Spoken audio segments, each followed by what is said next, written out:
Sociological method.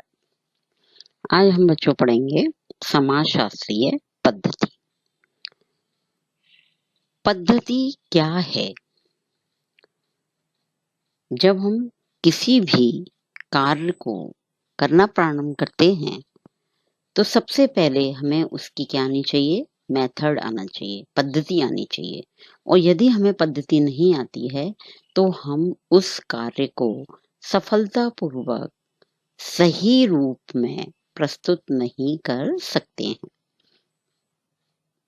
तो हम सबसे पहले जानें कि पद्धति है क्या। उदाहरण देखिए, जैसे हम बताएं कि जैसे मान लीजिए घर में हम रसोई में जाकर खाना बनाना है, और खाना बनाने के लिए क्या होगा? हमें रोटी और चपाती बनानी है।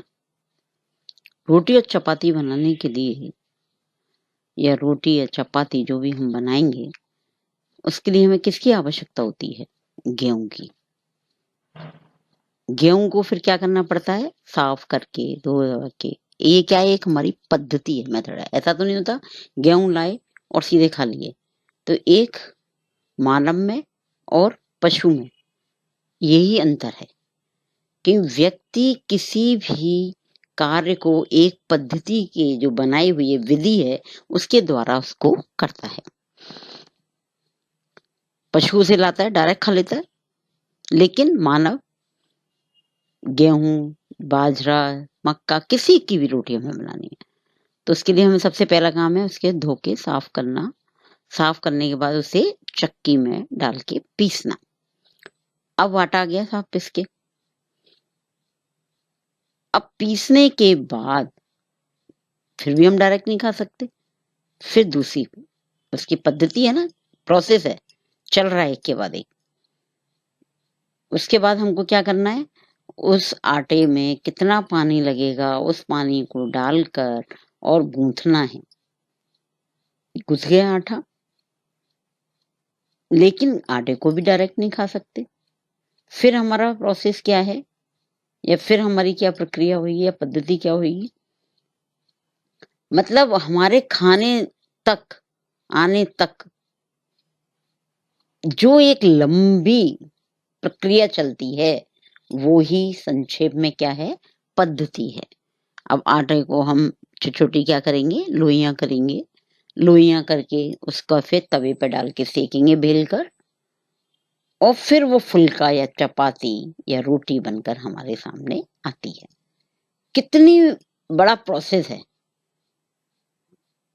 और हमें क्या लगता है? अरे बस डाला और आ गया खाना, रोटी सब्जी हमारे सामने है।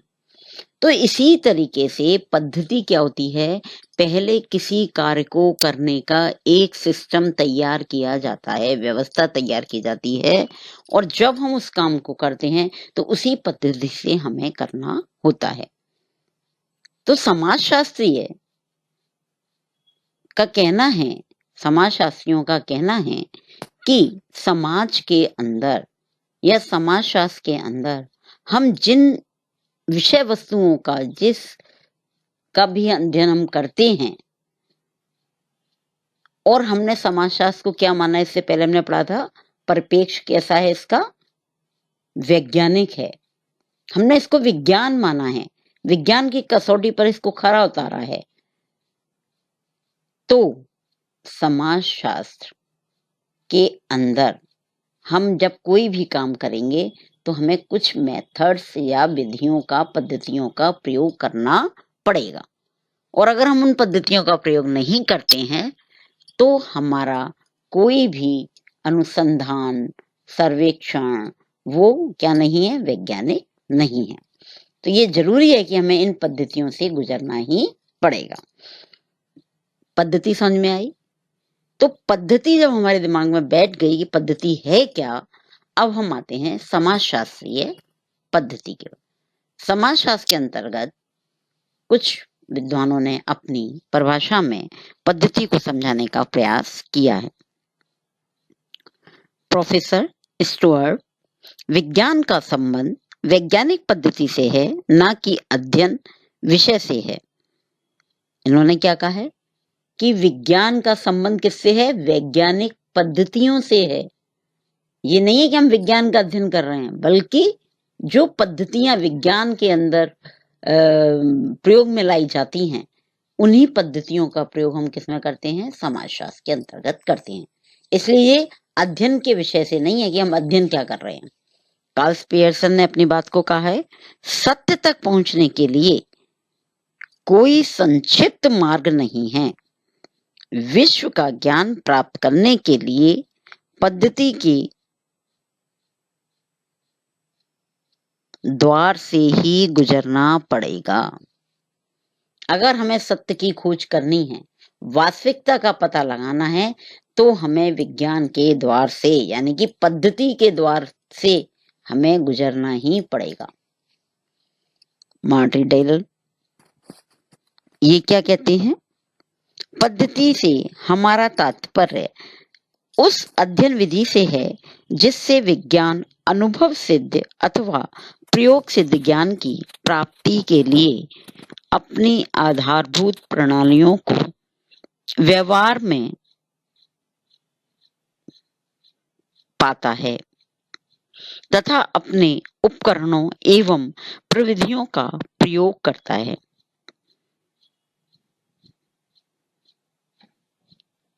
कहने का तात्पर्य है, जब सभी समाजशास्त्रियों का कहना है कि बिना पद्धति के समाजशास्त्र विज्ञान नहीं हो सकता, और यदि हमें वैज्ञानिक अध्ययन करना है तो हमें पद्धतियों को साथ लेकर चलना ही पड़ेगा, उनको जानना अति आवश्यक है।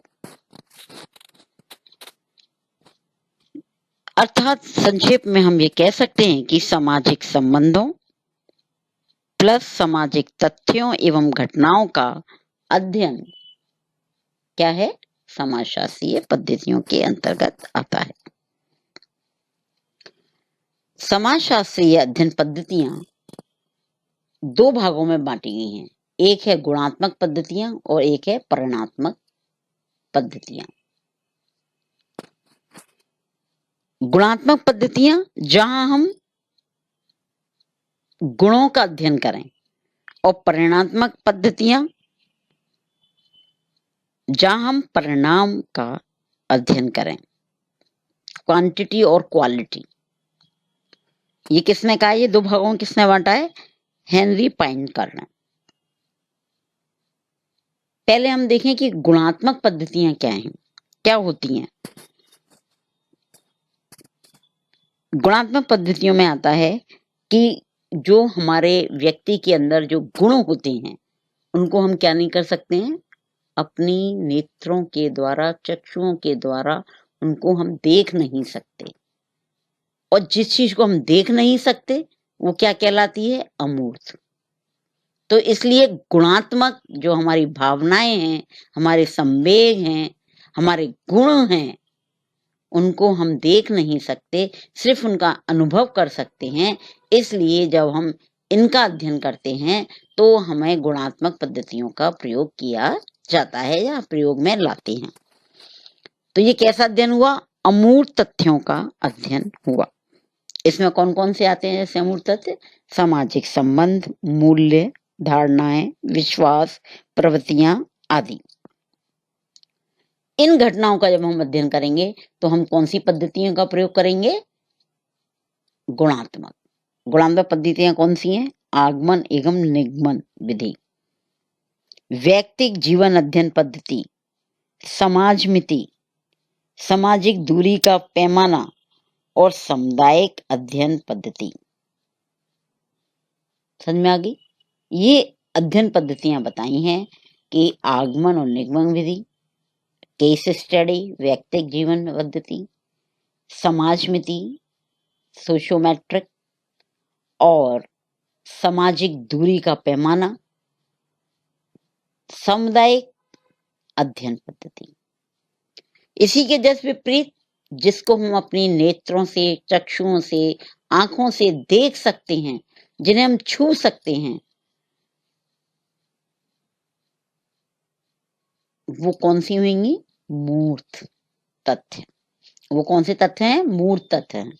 और जब ऐसे तथ्यों या घटनाओं का हम अध्ययन करेंगे तो वो अध्ययन किसके माध्यम से होगा? परिणात्मक पद्धति के माध्यम से होगा। तो इसके अंतर्गत कौन कौन से अध्ययन आते हैं? मूर्त तथ्यों के अध्ययन में राजनीति सत्ता, भौगोलिक क्षेत्रों और लोगों का जीवन स्तर, लेवल, इनको हम क्या कर सकते हैं? देख सकते हैं, तौल सकते हैं। तो जब हम इन चीजों को, घटनाओं का या इन तथ्यों का अध्ययन करेंगे तो हम परिणात्मक पद्धतियों का प्रयोग